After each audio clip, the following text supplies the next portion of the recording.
Hi everybody. Today I want to recap an comedy action movie called Free Guy. Hope you enjoy.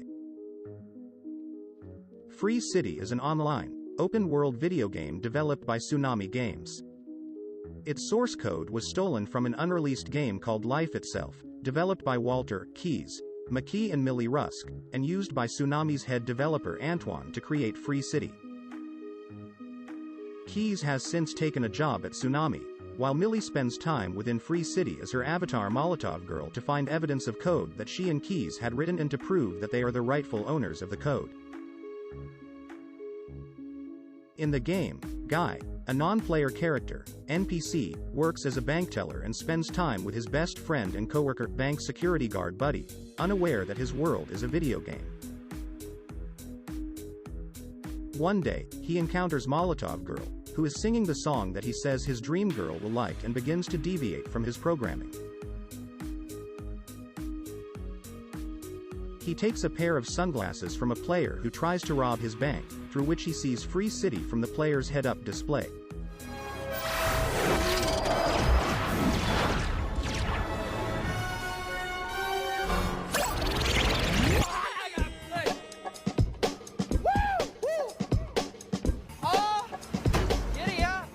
Guy speaks to Millie, who initially thinks he is another player named Blue Shirt Guy, and not an NPC.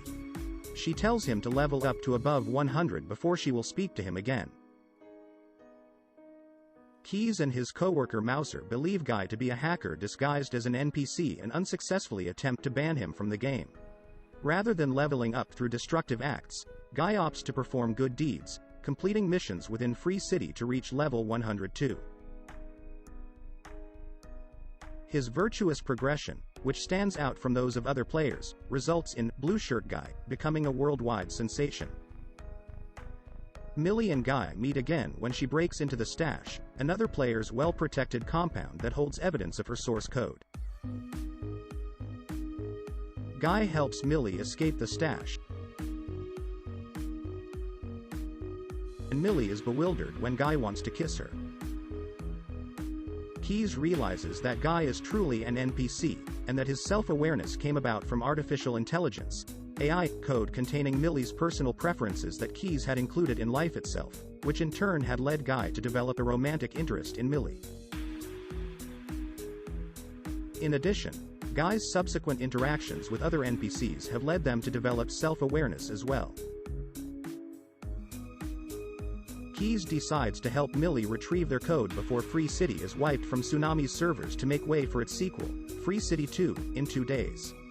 When Millie tells Guy the truth of his situation, Guy breaks off their relationship, telling her that he is in love with her.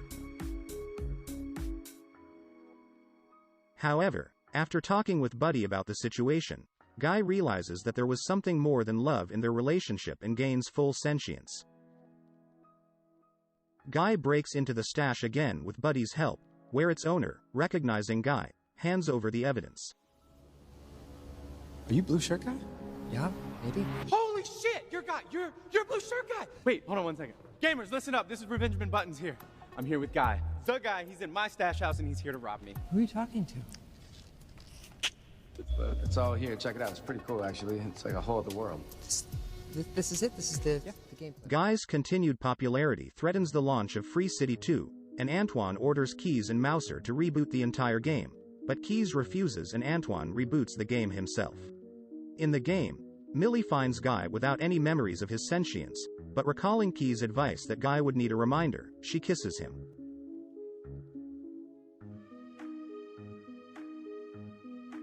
Guy's sentience is restored, and he recalls the location of the island, part of Life Itself that will not be protected from the pending data wipe and which is the only proof of Millie and Keys' original code. Antoine then tries to directly eliminate Guy and Molotov Girl from the game by raising their wanted level to maximum, but as Guy and Millie have persuaded the other NPCs in the game that they are more than their programming, they no longer respond to outside commands and refuse to interfere. Antoine then resorts to directly manipulating the game topography to kill Guy and Molotov Girl, while Keys makes his own changes to protect and direct them to the island. broadcasting the effort to all of the Free City players who had been ejected from the game. Antoine fires Keys and then sends Dude, a muscular, unfinished copy of Guy developed for Free City 2, into the game. I came to save you. Who is this? I don't know. I mean, he's just like you, but way better. I wouldn't touch him if I were you. I think he's gonna hit you. Unable to defeat him in direct combat, Guy puts his sunglasses onto Dude, the HUD distracting the far less mature AI indefinitely.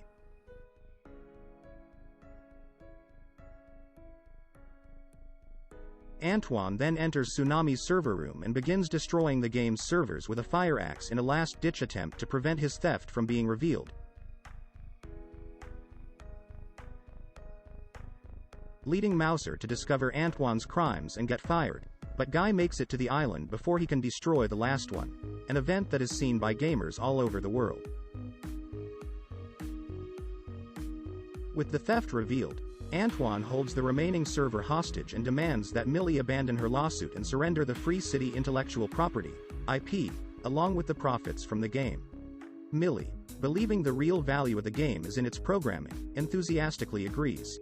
The game's inhabitants are saved. Without Millie and Key's code, Free City 2 is a catastrophic failure at launch. Antoine is vilified by the media for his now exposed crimes and he is arrested for theft and criminal damage.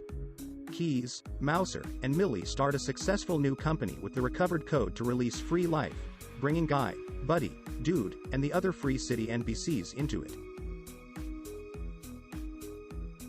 Thanks to Guy, Millie realizes that Key's code was in fact a love letter to her, and they embrace and kiss. Guy reunites with Buddy, and they begin to live their own lives in Free Life without having to follow their original Free City coding. Thanks for watching. Consider to subscribe and see you again in the next video.